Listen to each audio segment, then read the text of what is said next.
Welcome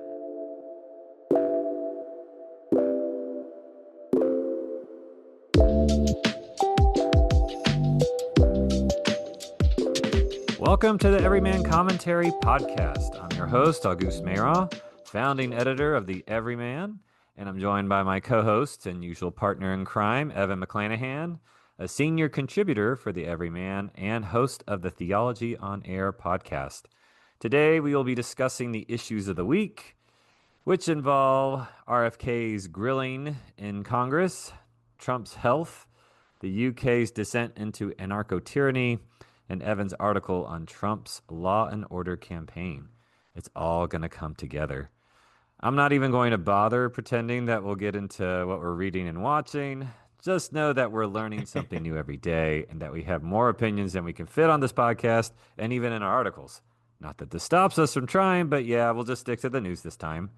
So let's start with RFK. Evan, I know you're a fan and have adopted some of the MAHA positions on public health. I've seen a few clips and read some statements, and it just seems like Big Pharma is trying to publicly crucify this guy for doing his job. I actually assumed there would be more kooky crunchiness with RFK Jr., but he seems actually fairly moderate and commonsensical from what I can tell, firing obvious weirdos and partisans and Satanists, and just kind of investigating autism and these other kinds of health issues. And just remaining independent. That seems to be the issue. He's independent. He's not in anybody's pocket. But maybe I'm missing something. So tell me, what was this latest hearing about that happened a few days ago? And why do his former colleagues hate him with the passion of 1,000 suns? Yeah. Well, I will say this. I am really worried we may never get to the bottom of monkeypox now. I think it could be a debilitating, disease for years to come. I don't know. There's a lot to unpack.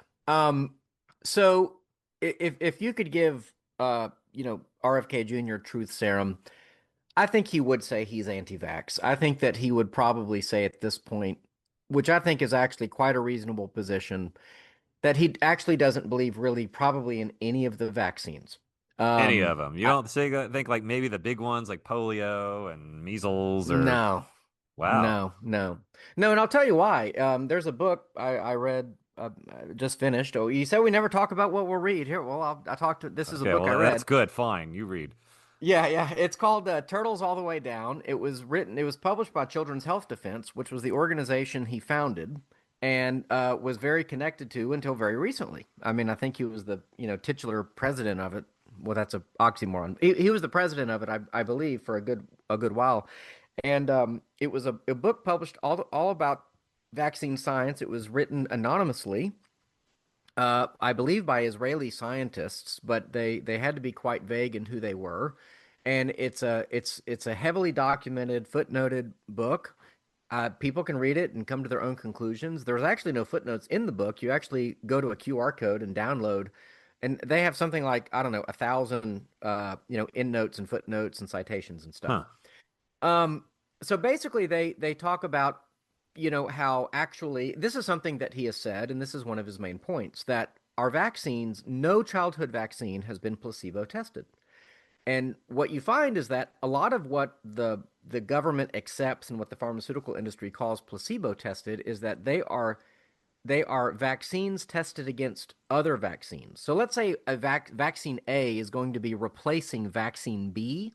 They won't run a safety test with vaccine A on a placebo. They run it against vaccine B. Huh. And so the problem with that, obviously, is that you don't ever have a control group. RFK also wrote a book. This is his book. It's called Vax Unvax. And basically, it goes through how that there have not been control groups for any of these vaccines. More to the point, even if some of these vaccines are effective, against, I don't know, spreading of the disease or something like that, they have never really run studies that look at how these vaccines taken in mass, in group, affect a human body, right? So you get 3 vaccines at one time, right? Well, how do those vaccines interact with one another with your body? We don't know. That data has never been done. In other words, they'll do things like, well, vaccine A is safe, vaccine B is safe, vaccine C is safe. But are vaccine A, B, and C safe to take together? We have no idea because that has never been done. And in terms of polio, actually, I could there's about 80 pages of that the first book I mentioned, Turtles All the Way Down, Yeah. is on polio, and they make a very strong correlative case that polio was the result of pesticides and the way that it affected the intestinal tract. It was not a communicative or communicable disease that the polio cured, in fact, or the vaccine cured. In fact, if you look at most of the diseases from the 18th century, almost all of them were cured by basically, clean water and hand washing. And then if you look at the later into the 19th century as well, but a lot of the diseases that plagued us in the 20th century, a lot of them were being cured, well before the vaccine was issued. So you look at polio rates, they plummet, then the vaccine comes out. So I'm actually a skeptic on pretty much all vaccines. And I think he is too. He just can't say it because it's still considered such a fringe position. Yeah, that's I crazy, just don't Evan, think it's because a I'm fringe. like I'm thinking like, okay, there's a myth, okay, I thought it was true, but maybe it's just a myth of Jonas Salk, this amazing humanitarian scientist. There's a whole institute devoted to him Yep. over in kind of Southern California area. And or smallpox. I remember the story with that. It's like, oh, they're all getting smallpox, and then they realized cowpox is a way to kind of Right. thwart this. And what you're telling me is like, well, these are oversimplifications, and they just kind of serve a narrative that makes whoever company making these vaccines rich. Yep. And in fact, it's well, okay. I mean, I guess you're caught in a tangle here because let's say because you're saying okay, we need a control group to know what the vaccine actually does. Plus, it'd be helpful to know how the vaccines maybe interact with other kinds of vaccines and stuff. But I mean, a control group means like okay, you have a group getting smallpox and they're not getting vaccinated. They're just going to have smallpox, and then the group Exactly. and so Exactly. it's like, Which well, which wait, are we is going to let people just get smallpox to right. see if this vaccine does anything about it or not? Well, that is exactly what the pharmaceutical industry has said. That Yeah, it's right. that basically, hey, we guarantee. It's like that scene in Fargo where he says, you've got my word. I guarantee you, I'll pay back the money." And the guy's like, "We don't care about your word. We want Uh-huh. FD and IC insurance, right?" So the pharmaceutical company's like, "I guarantee it that this vaccine is safe and it's better than the alternative of, say, catching smallpox." But without, therefore, running the test, without having a control group, which we don't have for the COVID-19 vaccine either, we don't really know how safe the vaccine is. So, what if it's the vaccine itself that is actually dangerous or even more dangerous than the drug? Like back to polio, you can make a pretty strong circumstantial case that when you have lead arsenate and later arsenic in pesticides, which are a very effective pesticide, right? Killed the bugs, kept the apples growing, or the peaches or whatever it was we're trying to kill, mostly in the Northeast to kill off eventually the gypsy moth. That was the first use of that. Huh. Yes, it's a very powerful pesticide, but what happens when it gets in your body? And there's a lot of strong evidence that polio was not communicable from person to person, that it was something that an entire family might get at once, or you might have one person in the family only get it once. And that as these pesticides went away in, I don't know, the mid 50s, because DDT was eventually the poisoner after that. Once those pesticides went away, polio also pretty much went away. Also, as pesticides went into the third world, polio followed. So I think it's an interesting case. Another book to read on that is called "The Moth and the Iron Lung," Okay. and it's about the gypsy moth and how they got rid of it, and the kind of myth of the iron lung. There were very few people that ever ended up in an iron lung. Yes, a handful of people did, and yes, actually, someone in our family. We had our grandmother's sister was affected by polio. I'm not saying people didn't get polio, quote unquote. What I'm saying is that the countervailing theory is that it was pesticides that led to a less lining in their intestinal wall, if I understand the theory correctly. The poliomyelitis virus that probably exists in all of us affected the lower portion of their spinal cord, which is why usually polio cases of paralysis were lower extremities and only rarely moved up to something that would require something like an iron lung.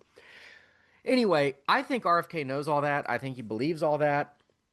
I think that he has to say what he's saying. What he has said, and we haven't even talked about autism, but what he has Yeah. said is that he wants gold standard science. He wants placebo controls. He wants a vax versus unvax study, which, by the way, you could pretty much do just using the Amish, Huh, right? that's a good point. Well, I mean, you have Yeah. communities of people that don't vax too, Yeah, right? yeah. I mean, a lot of the homeschool community, they could be sought out. You could, I mean, it's the best way to do it.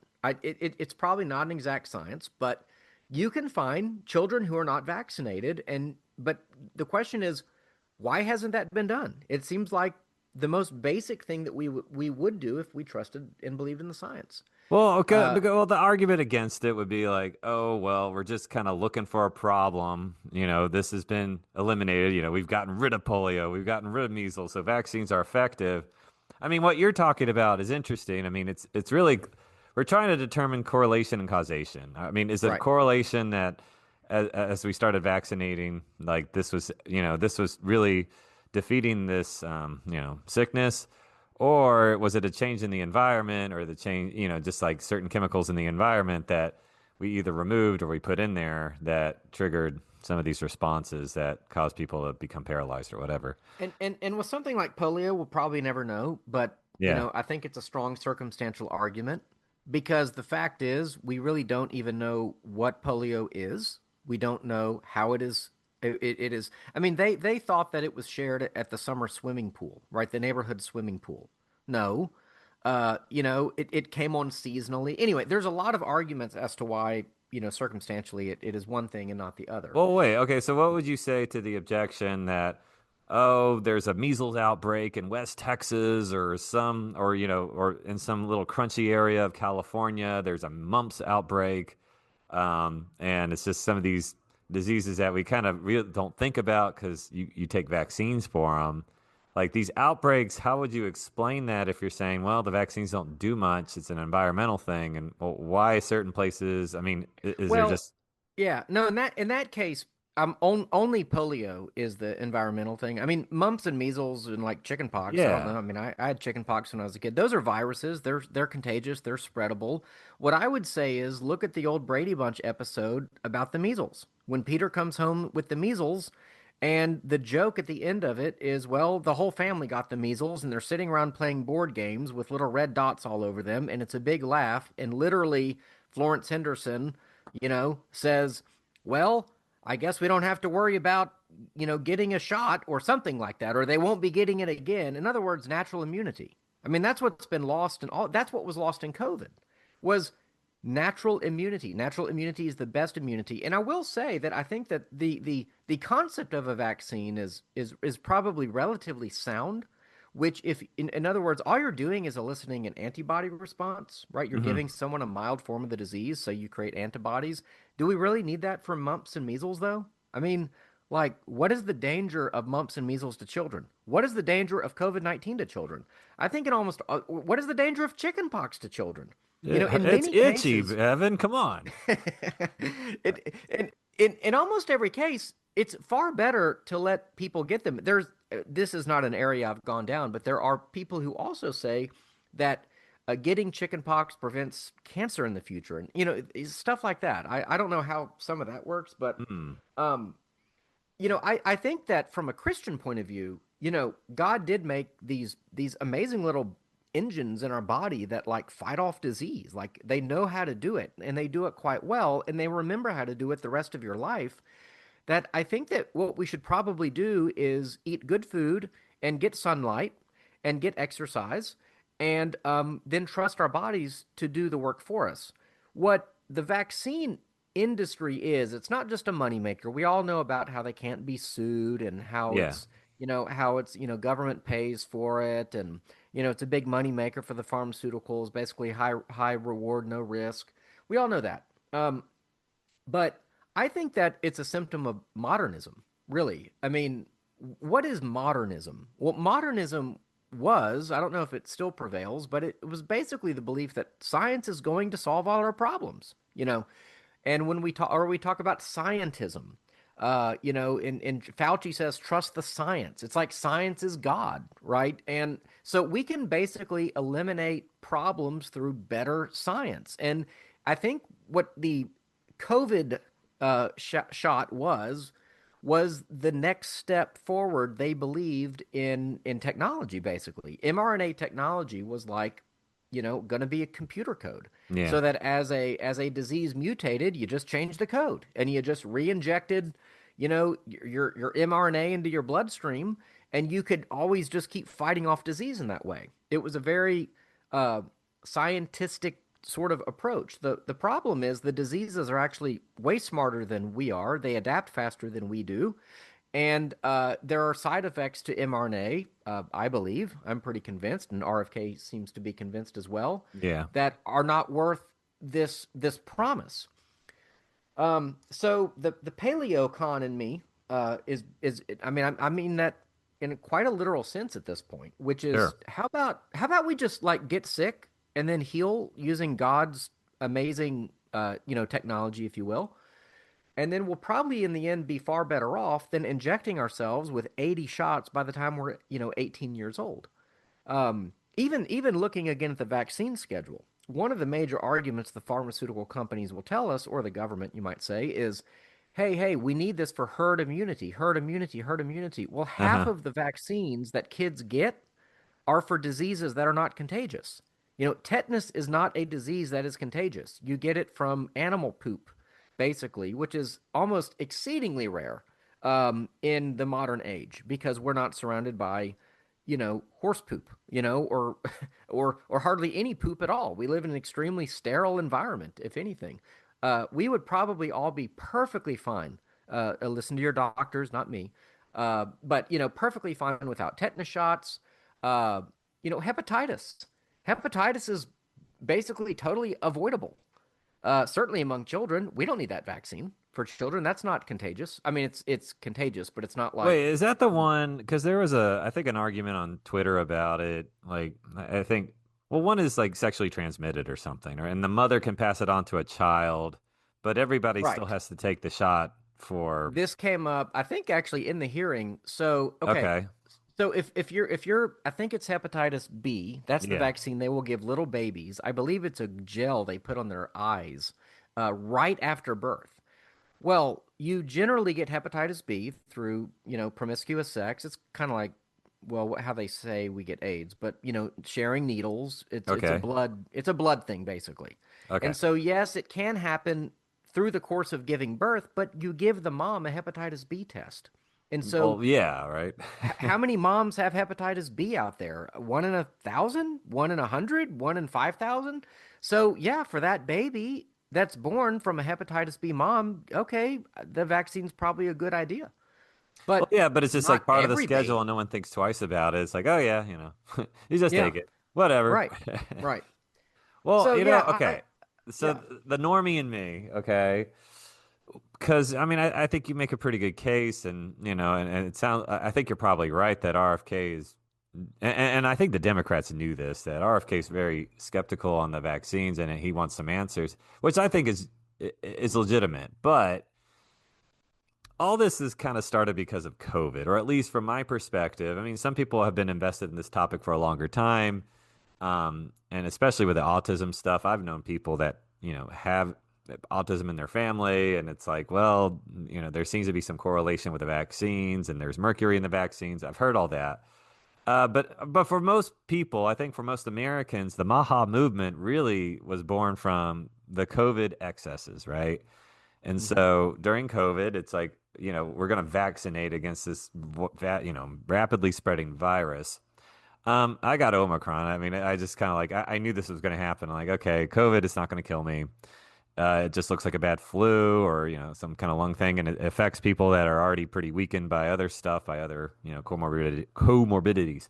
So, I mean, what if you see this as like a pendulum? Okay. I guess this is the way I'm kind of visualizing, like the pendulum swung too far into the mRNA vaccines and some of the craziness of COVID. I mean, all of it was pretty dumb. And you had two marbles, and you weren't like totally compromised. You called it out, and then you got ostracized. But and I'm still mad about that. But I mean, okay, but do we go the other way? Like a lot of people would see what you're talking about kind of extreme, right? So it's like, Mhm. okay, mRNA vaccines, not a great idea. Social distancing, shutdowns, and all that kind of stuff, and booster shots every few months. That's obviously kind of ridiculous and unfeasible, and just seems like a money grab, and like just dangerous because people are getting myocarditis and all this other stuff. But okay, does that mean like, okay, we go to the other side of this pendulum and just say, okay, look, just get these things naturally. If they occur, you'll be fine. We'll just you do therapeutic treatments, after the fact. And maybe even some of these vaccines we never thought to question, we should, and maybe even just take that off our vaccine schedules. I mean, it seems a little extreme. I guess that's my concern, but again, that's just again because of the relative swing here from the Yeah, COVID excesses. Like, okay, the other excess would be like maybe doing nothing, and then like the happy middle would be just what we were before COVID. right. Yeah, I mean, it could be. I think there's a lot of those sorts of swings. I think, for example, a lot of white people, if I might be so bold, in the wake of the George Floyd era, are reclaiming the wonders of whiteness, probably to an extreme level. Okay, Uh, you yeah. know, or you've got you got a lot of pushback in a lot of these areas. So I think what we need to figure out, though, is whether or not vaccines are better than the disease, right? I think that's really the question. I mean, I really think about, for example, the chickenpox vaccine. Okay. What, why do I need a chicken? I had chickenpox when I was a kid. I was covered in pox. I stayed home from school for a week. And I mean, it was a totally normal experience. Everyone in my class eventually got the chickenpox. Why do I need a vaccine for that? What, and how do I know if the vaccine, how could I know if the vaccine is actually better than that week of missing school, So, uh, But wait, when do you I, get the vaccine for that stuff? Or did we get the vaccine? I don't even know. no, the chickenpox is a new vaccine. So Okay. you wouldn't have gotten it, but your kids probably will if you go to the pediatrician and you don't do what I do now, which is basically tell them to get the heck away from my kid. Yeah. It's like I need a physical for them to go to summer camp. No, I don't want the meningitis vaccine. Well, And Evan, this, there's a place yeah, for people like you. It's called Florida. yeah, yes, yes. Well, Florida Attorney or Surgeon General Latipo, yes, no more vaccine mandates. So. It does seem, I mean, and if you follow like Mary Tally Bowden on Twitter, as I do, as everyone should, she's here in Houston. She's an ENT. She was sued by Methodist Hospital. It was a major story because she Huh. prescribed ivermectin. She's one of my heroes. And she will tell you that if she gave out the COVID vaccine, that she would have made, I think, over $1 million. You know, I Just mean, what, there through was, refer like commission kind of stuff or what? yeah, basically, they got money for this. They get money. See, that is so Pediatricians make twisted to me. Uh, pediatricians make follow her on Twitter, and every now and then she'll talk about it. Pediatricians make a lot of money, or at least their offices make a lot of money by giving out vaccines.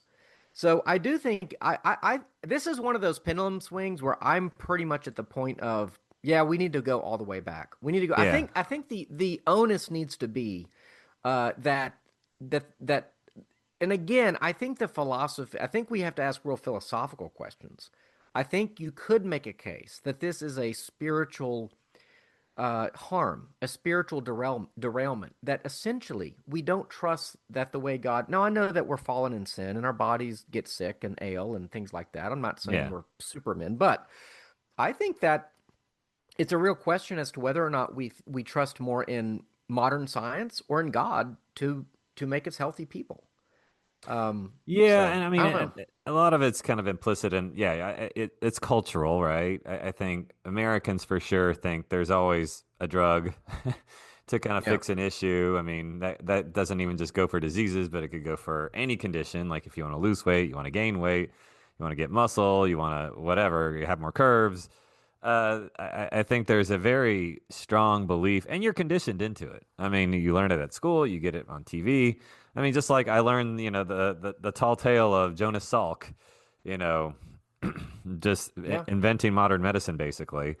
Um, Well, there are some really interesting stories around that. For example, people okay. should look into SV40, which is the simian virus, and I think that's used as like an adjuvant in the polio vaccine. Uh, People should just Google that. Look into SV40 and how that got into our vaccines. A lot of people think that is cancer causing, and they also believe it's in the COVID-19 vaccine. Huh. Um, Oshner, Wait. meteor. I thought the COVID, like the mRNA, wasn't it like from an aborted fetus or something weird? Well, that is one of those where actually I mean, okay, they've been working on these lines of like tissue or cells or something for like Yeah. 30 years, and yes, it was from an aborted baby a long time ago, but um that's a more difficult ethical question actually, I Well, I think, mean, that's because how people kind of justified a religious objection to a vaccine. It was like, okay, it probably doesn't work. It might actually do you harm, but the fact that it's made with like, like yeah, just the tissue of an aborted fetus or something. I think the argument the company, the pharmaceuticals made was, well, like every medicine you take is kind of from that same line or something. Like if you trace it all the way back, it's like the Adam and Eve Hmm. of, I don't know, genetic material. I think Yeah. that we forget now how difficult it was to get an exemption from the vaccine, and I think people were sort of trying anything they could to get a Okay. religious vaccine because or an exemption because it was kind of hard to make a religious exemption case, especially if you're not anti-vax on all the other vaccines. You kind of had to make some kind of case that there was something about mRNA, for example, that, was like the sign of the beast, or something like that. Yeah, I mean, Um, I could believe that. Now, okay, I want to kind of talk more about RFK Jr. here. So, yeah. I mean, just in the news, he's been interrogated. I don't know. I guess it was pretty well. I just saw clips of it and read a little bit about it. Were you able to kind of watch the video of RFK being questioned in Congress? I watched a fair amount of it, not all of it, and Yeah, then I I mean, heard what are your some of the thoughts same on it? I clips mean, over and over are again. all these Dems just paid off kind of shills or what? Well, the easy answer is yeah, they take it. And what I loved is that RFK pointed out, to Elizabeth Warren, hey, by the way, you got $885,000, from the Yeah, pharmaceutical I saw industry, that. whatever.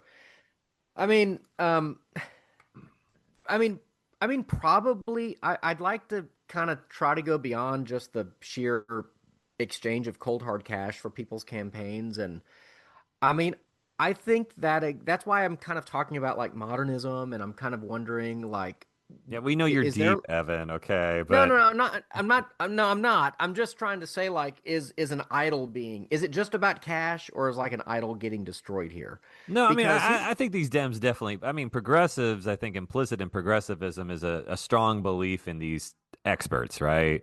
yeah, And the so, I expert mean, they probably class, feel like, and oh, it's good that I take money from this company, but it's because this company makes good products that right, keep it's a people win-win. healthy.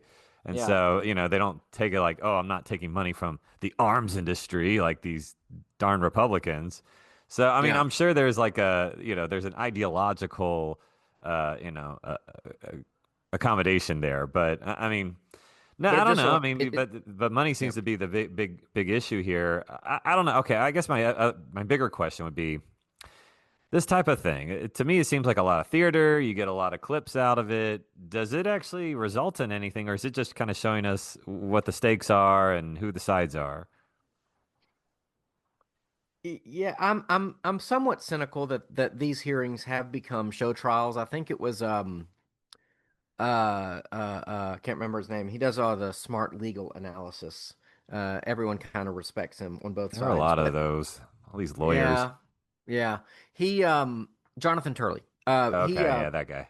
He said, yeah, it's kind of odd that they ask questions and then he tries to answer, and then, it's obvious, yes, it is for clips, right? It's for social media clips. It doesn't matter what he's going to say. I will say this. I think the posture of RFK was refreshing. He's a fighter. It's not fun to be in that environment. It's not fun to have people say things about you like that. And he went toe to toe. I think he's done giving a crap. He's got zero, F's left to give or whatever you want to say. I think he is a true believer. I think he is 100% convinced that the chronic disease epidemic is real and cannot be pussyfooted around anymore. It has to be addressed, and that something deeply wrong has happened to American health, and he's not for sale. So I think that for those of us who have felt that as we've gotten older and learn more about politics and we sort of get disenchanted and we get really kind of cynical and we think that we have no representation and we think everyone is paid off, bought off. And believe me, I still feel that way about just about everybody. But I think in RFK, we're about as close as we're going to get to a guy who maybe I don't agree with everything because he's not pro life, by the way, Yeah. but he's basically as far from being bought off as you can find. And I think he is almost incorruptible. And I hate to say that because I'm setting myself up for failure. But I am basically very pleased with what he did. I think he'll be fine. I think Trump has his back. Trump, just a few days ago, kind of put out the first feeler that maybe Operation Warp Speed, while kind of an amazing thing, he's been getting faulty numbers from the pharmaceutical companies. Yeah, that was a Uh, pretty big bombshell, actually. it was a bomb. It was a huge bombshell because Yeah. I think of all Trump will literally get booed by his own base if he brings up the vaccine and he Yeah, it's doesn't pretty get funny. it. He's still very much this kind of boomer, in his own way. And like this, I was talking to my mom the other day and I said, I don't think the scales have fully fallen from his eyes, which is amazing because the guy was shot in the head. Sure. Right? You would think of all people to like have his eyes wide open, he would be the guy, but he's not there yet. I don't think he's fully, but I think he's getting closer, and I think that was a major admission because once you like, look, it's not just the drugs. Remember, it's like this is a cliche at this point, but okay, news channels are bought and paid for by pharma, right? Yeah. Every commercial you watch, and it's not because you buy the product per se, it's so that they control the news. So the whole system is kind of like run off this like dirty money and it feeds itself, and we do have to get to the bottom of that. So I was encouraged. I mean, I felt like, hey man, like he's a fighter. I appreciate that. Like he's not going to be cowed. I don't Not think like they're going to Malcolm get rid of him. Gladwell. Oh man, man, that was Cowed. such a great clip. Like, I was Yeah, cowed. I was cowed. I was cowed. Yeah, Oh I, I, boy, man, I that somehow guy. believed a boy could turn into a girl. I Oh read gosh. like his books like 15 years ago. I was like, oh, this guy's brilliant. These insights are Hey, amazing. I And like Outliers. The other books aren't that as good, but Outliers it still hits for it, it, me. It it- still it's slaps. there's some truth. There's some truth in it. I think Blink was okay, and there was maybe another one, but yeah, I Tipping mean, I think I Point. read two Yeah, or I mean, I three. read almost all of them. Turning Point. Yeah, was that it? Tipping Point. Tipping Point. Tipping Point was like the Uh, first one, but anyway, okay. I yeah. didn't mean to get off track, but I'm kind of with you on the RFK thing. I am cautiously optimistic. It seems like Trump is kind of starting to see the truth of things, and Let maybe let me let me ask you this. I mean, you're okay. you're a teacher. Like, do you think the autism thing is like legit, or like, do you have thoughts on that? Well, the problem is that everything is autism now. So when things become a spectrum, then you start getting into very murky territory. It's the same thing with ADHD. It's like, oh, it's like a spectrum or gender, Right. like a spectrum. Um, I mean, so for autism, I think there are very, debilitating forms of autism, or they get labeled as autism where it is really attributable to like chemical imbalances and stuff like that. But then you just have nerdy people that are introverted and not sociable or whatever, and they're called autistic or they got Asperger's or whatever. Right. So, I mean, that doesn't make me fully skeptical. I think there are forms of autism that, that are debilitating and, prevent you from functioning. And now, do I think it's caused by vaccinations or vaccines? Possibly, because I mean, I know the argument is that, oh, well, we're just starting to identify autism, whereas in the past, in the past, someone with autism was thought to be a little slow or, touched in the head or whatever. Um, and I mean, maybe there's some truth to that, but I think it's worth, I think RFK's answer is appropriate here. I think it's worth investigating and I heard that like, okay, at least for a time there was mercury in these things, and mercury can screw up your brain and maybe Yeah. cause the symptoms of that we associate with autism. But the problem, again, it gets all clouded up, and maybe this is on purpose. I mean, that's what annoys me, and I think I've mentioned this somewhere. I don't think I've written at length about it. I've written about ADHD and kind of followed up on what Matt Walsh has been saying. Like it's not real, and a lot of this is just kind of we're throwing terms everywhere, and I think that's what it was. That's what it was. I wrote an article. It was about ADHD, and it was responding to a New York Times article that basically said ADHD is largely fabricated, and then they try to get out of it by calling it a spectrum. Like, well, maybe you have two out of the five things that we associate with ADHD. Well, if there's a spectrum or if there's like a criteria and you get one of the criteria, and this is all very subjective and arbitrary, then maybe it's not a thing at all. And Right. obviously we should stop taking these drugs that, well, like the vaccines, we don't know if they don't really do much or anything. We do know that they make the kids into zombies a lot of the time, and that's not good. Right. So autism, I think there's more seriousness there. I think there's definitely good reason to kind of investigate some of these, substances that we put into ourselves, um, that, may trigger some kind of, thing in the brain, neurological Well, let disorder. me, yeah, I mean, so, Do you? I mean, I don't know. Do you think the autism's caused by vaccines? well, supposedly RFK is coming out with a preliminary report like later this month. And Well, then, I think he revealed something. I think he mentioned that. Like he mentioned the yeah, connection in the hearing, but I don't know. It was really well, fast. there is depth. So he got into this because he was concerned about mercury in fish. And the vaccine, the anti-vaxxers said, "Why are you concerned about mercury in fish, which will end up in people when they're literally injecting more mercury into kids directly?" It's thimerosal. There are Okay. different types of mercury, but the mer in thimerosal is mercury. So it's actually admitted that there is mercury in vaccines, and then there's this whole question of whether it crosses like the blood-brain barrier or whatever. And there was a whole debate about how it didn't, and now they admit that it did, and anyway. So I don't know. I think that our bodies collectively have undergone quite a shock. And actually MAHA's kind of about all the things. It's about the soil. It's about pesticides, glyphosate. It's Yeah, about I getting can more get behind sunlight, that stuff. Yeah. Yeah, and it's about vaccines. It's about the scientific promise that we can eradicate problems with by essentially chemicals, chemistry, etc. And the question though is, has that project been, are we better off with that project than not? And I think we have a major reckoning with that. And the idea that we think we're doing something good, and then we look back 100 years and we're like, I can't believe we did blank. Yeah. Well, the example I gave before was putting arsenic on, vegetables, because we did that for like 70 years. Hey, it kills those So pests, okay? it It and it killed the did. It did a rats. it did a great job of killing the moths and the caterpillars and the butterflies and all of that. And Uh, that's what obviously glyphosate does now, or maybe glyphosate kills weeds. I can't remember. But anyway, um, so the point is, like, we thought, hey, seems to do great, and so I think we should have some humility about this sort of thing.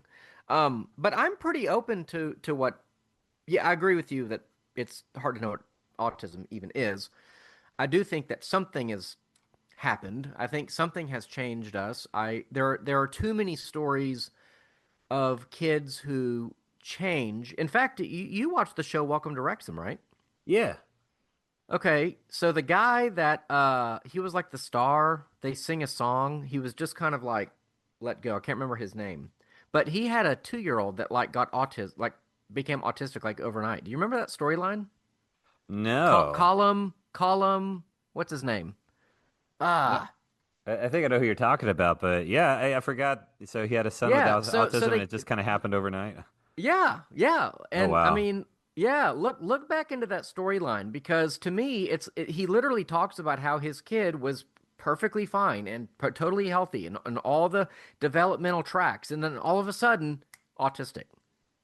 Now that doesn't make any sense. That just it I so I am pretty suspicious. I am pretty suspicious about that. So I think that could be a I think that if Trump is successful, big picture here, if Trump is successful in all these fronts, we are essentially rethinking so much conventional wisdom of the last 50 years. And I think it could get ugly, but I think the other side could be really, I'm actually pretty optimistic, actually. Um, because I think we're actually rethinking the big things. I think we have further to go, but it's an interesting start. And I feel like slowly but surely, some of these entrenched powers are losing their grip. And that might sound a little optimistic. That's very optimistic for me because I'm pretty cynical, but I I'm at least a little hopeful. I'll put it that way. So, I'm with you, and but all this depends on if Trump lives, Evan. So let's transition yes, to my next yes. question here. This has been a big bugaboo for the left, and I'm assuming this is because this is all they have these days, because the left is in disarray. But they're all about Trump's health. And sometimes I make the mistake of looking at what the left is talking about, and this is it. So it's like, and it's the smallest things. He blinked a little too long. There's some discoloration on a hand. He's not quite as sassy as he seems on other occasions. He didn't post a Truth Social for a few minutes and more of this kind of thing. And they get really, I mean, you have these long threads on Twitter about it, and it gets thousands of likes and responses, da da da. And I don't know. I mean, I'll be honest. I think Trump is, looking his age. He's an old guy. He's in his Yeah, 80s, yeah. and so it's kind of normal to The kind of ankles just did not see look good. like some of the things that they're being picked on. It's like, well, okay, he's old, man. I mean, we Yeah, know that. right, Uh, right. but I think there's a lot of reaching going on. All the same, there's a lot of reaching. He's, he can operate. He can do his thing. What do you think, though? Should we worry about Trump? Is this Biden but Republican version? Yeah. So I might shock you. I am worried about Trump, and I'll tell you why. Because he had a dinner last night where on one side of him sat Bill Gates, the guy Oh, that RFK Jr. wrote an entire book about. It said it was the truth about Fauci, but actually the majority of the book was about Bill Gates and his huh. vaccine efforts. And then, good book to read, by the way. And then on his right was Mark Zuckerberg, the guy who poured $450 million into these phony nonprofits to create drop boxes in 2020. He's cool now, Evan. He does MMA. Yeah, I know. So sometimes, what the right hand gives, the left hand takes away. And, here I am being optimistic, and then I'm reminded that he still doesn't get it. Like, he still doesn't understand the powers that are around him, or he's playing 5D chess and, he's doing something for appearance's sake, but behind the scenes, he's, gutting these guys like a fish. Um, no, I think he's fine. For an 80-something-year-old guy, he's extremely energetic. I don't worry about it. Sounds like he's got some kind of blood pressure or circulation issue, but I think he'll be around for a while. He's got a beautiful young wife. He's got a young family and grandkids that I think will keep him young. I think he's extremely ambitious. I mean, he obviously has probably a sinful level of arrogance or narcissism, but I think that drives him and gives him, I mean, he wants to be a historical figure, like a global historical figure. I mean, he wants people to talk about him like they talk about Napoleon or they talk about Caesar or that's his view of history. You know And what's so, funny? I'm with you on this. I mean, I think Trump is in surprisingly good health, and this is kind of my deep thought on it. I mean, not just about Trump's health, but just longevity in general. Trump's a happy guy. I mean, yeah, whatever you might say about him, I mean, he's not stressed. I think stress and cortisol, that's like the killer. You yeah, just kind of have stress build up. And usually stress is generated from like a failure of the body. Like you can hardly walk and everything hurts, and that builds up stress. And then that's kind of what cuts you short or further deteriorates your condition. So, I mean, as long as Trump is a happy guy, as long as he can still joke around, as long as he can play his golf, as long as he can just truth social on Cracker Barrel issues or whatever, just pretty much anything, I think we're okay. And it looks like, I mean, the left gets so stupid about this. They're like, oh, he's going to run a third time. Just watch and all that stuff. But I don't know. I feel like he's setting things up for his departure. And yeah. and rightly so. Okay, I mean, I think it really encouraged me, or I found it heartening that he got JD Vance, a millennial, to be his VP. He has Rubio, an Xer, kind of like doing a lot on the foreign policy front. I mean, there's just a lot of talented people Yeah, and very well spoken. And all of them were critics of Trump at one point or another. But it's like he's thinking long term, which is actually yeah, it's refreshing because no one thinks long term. They're all short term. They're all about the next campaign, the next right, midterm, next this. right, right. So I guess I'm with you. I think health wise, I mean, you're right. It's a little disconcerting to see him kind of mingle with these reptiles, in my opinion, like Bill Gates and Zuckerberg and I don't know. I think it's just he's just taking their money, but I like to think so, and I don't think he's really going to act on their interests of I don't know. I mean, Bill Gates is weird. They're all transhumanists, They're trying to Right. let's stock up on all the seeds and all the vaccines, and I'm going to buy up just strips of land for whatever for my bomber Right. bunkers. I mean, Bill Gates is weird, and He's and very weird. Zuckerberg, I it seemed like he was taking a turn. He was just being kind of normal again, but I mean, he's weird. I mean, I think when you have over $1 billion, you just become weird. Yeah. Um, so I don't know. I mean, I guess I'm not too And bothered and by that. and I will say that I think that was Melania's event, right? I think one of her Okay, first lady events is like tackling AI and like AI pornography and stuff like that. So I think he was actually kind of there out of deference to her, right? So, but sure. someone's got to like understand that, like these people need to be held to account. Like that's kind of what we're hungry for is like, like on the right, we don't like Mark Zuckerberg. We definitely don't like Bill Gates. And it's like, yo, I mean, we like the guy on True Social who's out there like fighting the fight and threatening people and we like that because we're like, all right, I got a fighter in my corner, finally. I Well, mean, okay. On that question, though, Evan, and maybe you've heard updates. Like, what's Trump going to do? Like, Fauci, he gets this auto pen, blanket, pardon. And, I was hearing things like, oh, okay, that's actually not legal. And Trump has actually caused to overthrow, yeah. overrule that. And maybe I do want to see Fauci pay and the other people that push the COVID crap. Is anything going to happen with that, or was it just kind of like, oh, okay, we'll put that out there, and but is it just Here locked up in courts or something?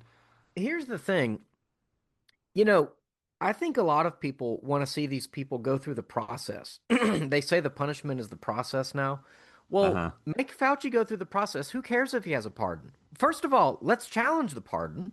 Okay, let's challenge all these pardons, the auto pins. A story came out this week about how, the emails reveal, that the lawyers were like running around looking for Biden, like, admitting he has not seen these pardons. And we're talking about thousands of pardons. Yeah, I And know. in the case of like General Milley, his pardon went back to 2014. Well, that seems like a cut and paste job where Fauci's pardon, or maybe it was Hunter's pardon, I went think it back was to Hunter. Yeah. 2014. Yeah. So it was like, well, wait a minute. But you've got to put these people through the process. The problem is, the House takes off about 6 months out of the year. The Senate takes off about 6 months out of the year. They're not around. They don't do the Okay. work. And I think that, you've got to hold hearings, you've got to be organized, you have to subpoena these people. They can't plead the fifth because they've been pardoned. And if they don't go to jail, fine. But like have them hire lawyers, put them through the process, take the pardon to the Supreme Court, get a decision. If you lose, you lose. But and I know that like there's so many other things going on and so many good things. I mean, we really need to start documenting all the good things. I mean, what Harmeet Dillon is doing is extremely heartening. For What's she example, there doing? was well, she's the head of the Civil Rights Division at the Yeah, I mean, I DOJ. know who Yeah, she is. I'm just kind yeah, of yeah. curious. Like, has she gotten some stuff like There going or was what? there was something. What was it? Was there was a city that did some hiring based on diversity. Some kind of DEI hiring or blacks only public Okay. facility or something like that. And she basically said, "You're about to find out." In other words, FAFO, right? And she said, "If this persists, we will be suing your city." I mean, it's just, I mean, Harmeet Dillon gets ideas on where to like sue municipalities, for civil rights abuses based on what's going on X. Like I'm very heartened by that, because it feels like what actually goes on DC is like some kind of like fortress and vault, and they're so totally disconnected from what's actually going on. And so I feel like they're using, the government in a good way to like protect civil rights. So there's a lot of good things happening. Um, I don't know what I was saying before that though. Yeah, well, no, I'm with you. I mean, yeah, this type of stuff, and I think that's kind of why it's put out there, like Trump's health or this or that kind of like, scandal. It's a cover up for a lot of the good news that is happening. But back to bad news. Let's talk about the UK, Evan. This is kind of Mm, crazy. So it to me, and I think to a lot of people, the UK is just becoming a total anarcho-tyranny.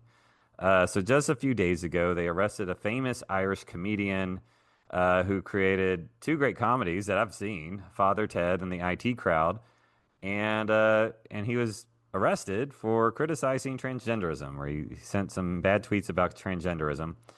And I don't even know where to begin with this type of thing. I mean, UK has become like unrecognizable. I thought it was just a fellow Western country, a fellow Anglo-speaking country, and I'm just floored by what they're able to get away with. They can flood their country with migrants. They don't seem to impose. They seem to have just kind of an open border. They censor the crap out of their citizens. And I'm told like they're putting 30 people in jail every day for, right. hate crime, speech or hate speech kind of stuff. And the fact that they're doing this with a celebrity, it's so brazen and it's over an issue. And that's the other thing. It's about transgenderism, which to me feels like so 3 years ago. I mean, Well, maybe I'm being complacent, but I feel no, like the issue has peaked. I feel like a lot of people are changing their minds about it. I think we like know a Malcolm lot Gladwell. more. And I'm just like, how do you get away with this? I mean, is UK just sunk? I mean, and it seems like the rest of the West is like other Western European countries do this kind of stuff. What's going to happen, man? Man, I'm with you. It's truly dystopian. All the jokes about George Orwell have been made, Yeah, and I'm not sure where they go. They are involved in what's so bizarre is that it's like it is anarcho-tyranny in the sense that the issues are so disconnected. Like one minute I see a Scottish girl walking around with a hatchet, to scare off a touchy-feely asylum seeker in Scotland. yeah. And then the next minute, they're arresting guy for a trans joke. Now, explain this to me.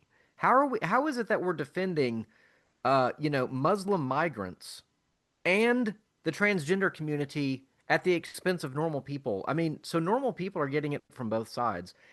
Also, I'm actually preaching about this a little bit because I think England is at a place where it's kind of figuring out if it's still Christian. And Jesus talks in our gospel on Sunday, I'm sure it will be yours as well, about, that, mother will be divided against daughter-in-law and, families will be divided and you have to count the Yeah, cost if you're going to comes bringing follow the Jesus. sword.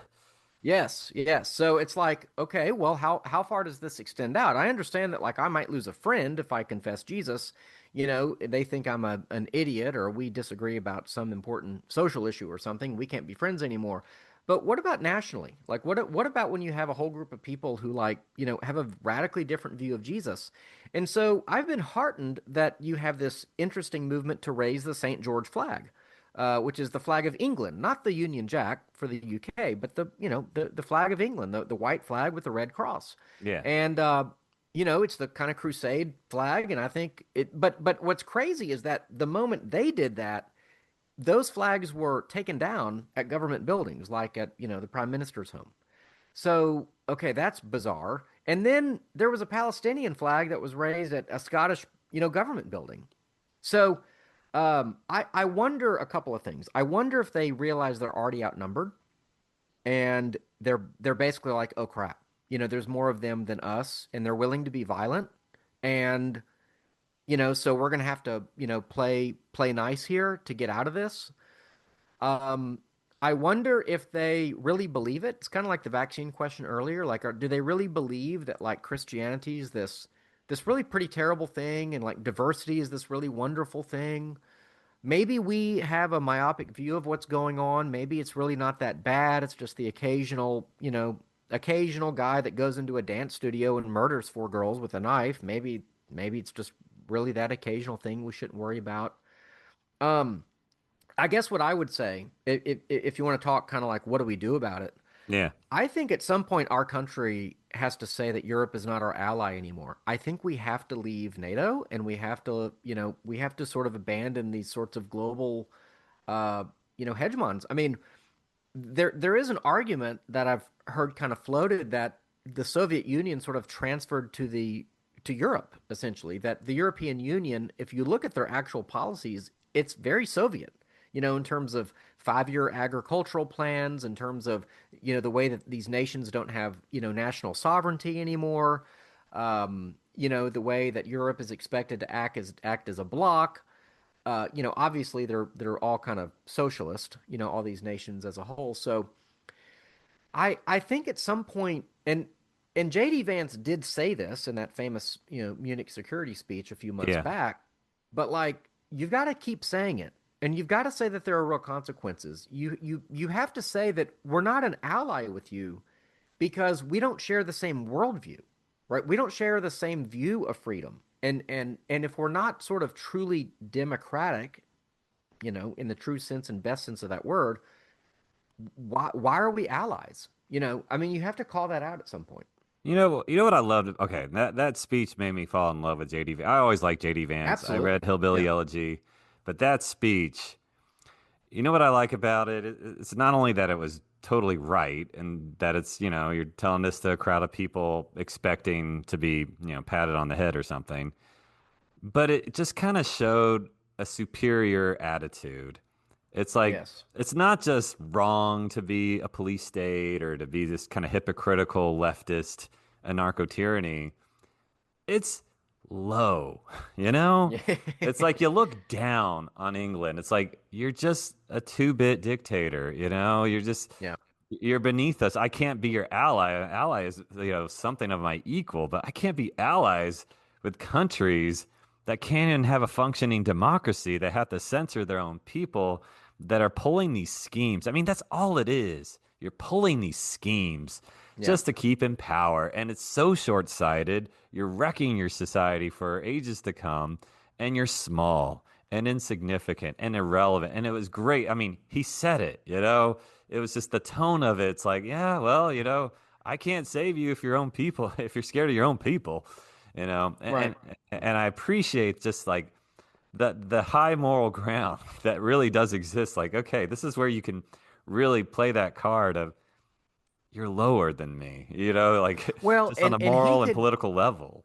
And he could say that because we experienced a regime change, right? Sure. If you will, and because the previous administration could not have said that because we didn't have the high moral ground because we were imprisoning people for, protesting and violating the FACE Act, outside of abortion clinics or, skid marks on the rainbow flag, pedestrian sidewalks. Well, guess what? The rainbow flag sidewalks are getting taken up brick by brick or they're getting painted over. And that isn't in effect in America anymore. So we have changed, and now we're not. If we have changed, we're really not in alliance with you people anymore. And there are all sorts of there is a whole contingent in the conservative space as well that expresses deep uh, resentment toward the British Empire, and they feel, and it's an argument I've not read a lot about, but their argument is that the British Empire it kind of died after World War II, but in some ways it just transferred over to America. And all the things the British Empire was, all the things bad about it, and all the things it was bad at, we Uh-huh. we became. We became the colonizers, we became the empire, and we kind of lost our identity as as this unique nation, as a republic. And so there are people who actually don't like the British, who don't think that they are our special friends, and they kind of are like, wait a minute, we have you people forgotten about the Revolutionary War? We actually, yes, we came from Britain, but we don't share a lot with them. So I don't, man, I think that you could make the case that we're finally just now seeing the difference between a monarchical kind of empire and a republic. I mean, for example, I had someone say to me once, and I thought it was so true. It stuck with me because we Mm-hmm. were talking about Canada, and Canada is this still a relation, still a commonwealth, I guess, of England. And he said, well, in Canada they're subjects, and in America we're citizens. Oh yeah. And you know, just using that vocabulary kind of opened up my mind. Yeah, that's right. In Canada, the people are extremely passive. In England, the people are extremely passive.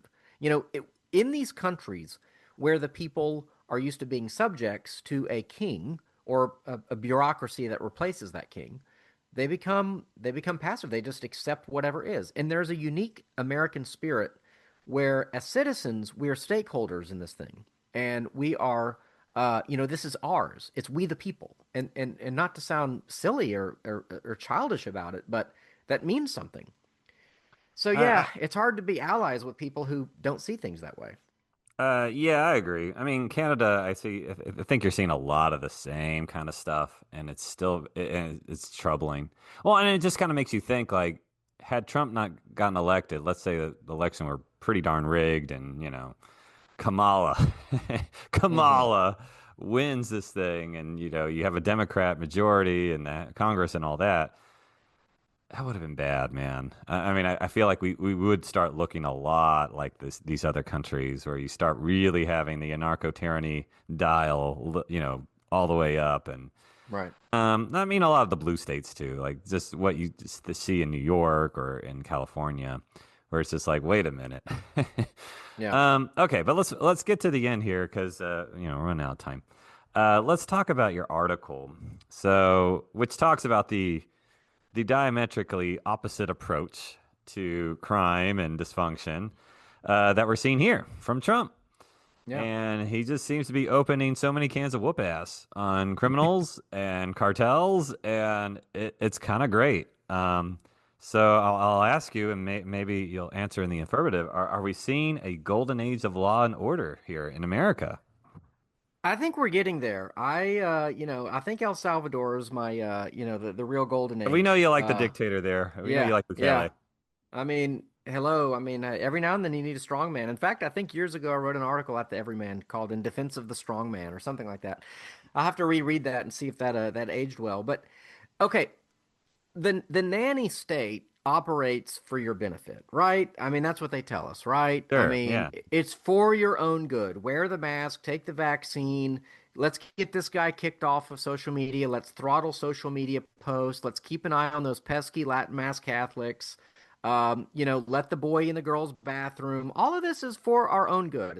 It's in many cases it's for our safety, but it's at least for our own moral good. Like it may not be safe to actually put men in girls' bathrooms, but it's for the best. I mean, it's like it's for society's best. And that is essentially the left's vision of public safety. It's basically, they don't fight crime. They allow people to steal, without any punishment at all. So yeah. you have entire Just CVS stores stuff, totally Evan. Come locked on. up. And it's insured, right? I mean, the Yeah. riots, right? Burn it down. You're insured. Who It's a cares, form of right? reparations. It's fine. Yeah, in defense of looting, right? So, or debanking. We can't have John Eastman have a bank account at USAA, Yeah, that guy's who I bad or left. something. He was Trump's lawyer. He can't have a bank account. So that's kind of the nanny state, and I'm contrasting that to Trump's vision of public safety. And so what is that? Well, you're seeing it in DC where he has the ability to sort of enact these things, but you're seeing homeless camps getting bulldozed. You're seeing cashless bail through an executive order, hopefully coming to an end in many cities. Shoplifting is a felony again, not necessarily as a result of the DOJ or anything, but San Francisco themselves said enough. You see Douglas Mackey, he won his case in court. So in terms of internet censorship, if that was kind of the high watermark of public safety on the left, we're kind of going back the other way now, where you got Pepe all over the place again. You got secure borders, Yay. right? And Progress. you got RFK Jr. on the mRNA. Like he's pulling back on some of that. So and then you had the vision of the narco guys in the boat, right, getting blown out of the water quite literally. Yeah. And I think a lot of us are going, okay, yeah, that's fine, sounds good. I'm not really a fan of the narco terrorists. I'm not really a fan of fentanyl coming in or hard drugs coming into my country. So what you're going to end up with, especially if this continues for the next few years, you're going to end up with a memory where public safety, according to the left, is basically them working with Facebook to get people kicked off of Facebook so they don't say the naughty thing. And you're going to have, hopefully, multiple American cities experiencing a kind of renaissance, possibly. That's a big if, but Yeah. possibly, due to, you know, various mechanisms that Trump is going to do his best to insist on to get these places under control. You're going to see maybe some military action against the cartels that I think will be highly popular. Um, and so it's basically just two competing visions of public safety. One is the nanny state, where it says, you can't do that, it's for your own good. And another one is saying, actually, criminals are the problem. Criminals, not well meaning social media users who are conveying information about vaccines, criminals, thieves, murderers, drug pushers. These are the people that we need to go after. It's not a criminal to be, a good householder in America, but we've been treated like that for a long time. And now Trump is putting the good householder first, the citizen first, and a lot of us are rejoicing at that. And I think that if he continues on this path, I think he's setting himself up very well politically as well, in his successors, as a strong way of governance in defense of the citizen. I think it'll be very popular, and so that's where we're at. I think those are the two visions before us. Yeah, and I guess I would add, I think these things take time to really see the benefits of, I mean, Yeah, if you affect deportations, if you really take serious action against cartels and, narcotics, smuggling and all that, at the time it might seem harsh or it's just we're unused to it. I've heard it said like, we're very squeamish and we don't like, these kind of harsh things because we're so conditioned to just expect nothing and think that things are right. okay. But I think like, well, if you take away some of these elements, if you really kind of attack crime and again, drug trafficking, human trafficking, if you really stop the flow of just cheap illegal labor and all that, um, the world can be a better place. I mean, you're just like you can't even fathom it because you're so used to the way it is now. Right, right. So I think let's try to end on this high note because yeah, we're running out of time. But we'll hold off whatever we're thinking for next time. So as always, it's a pleasure, Evan. So thank you. And I want to thank our listeners for tuning in and supporting the podcast. Please make sure to subscribe to our Substack, everymancommentary.substack.com, and give our show a 5-star rating or whatever it is. It helps us and share it with other people, please. So until next time, have a great week, fight the good fight, and go in peace.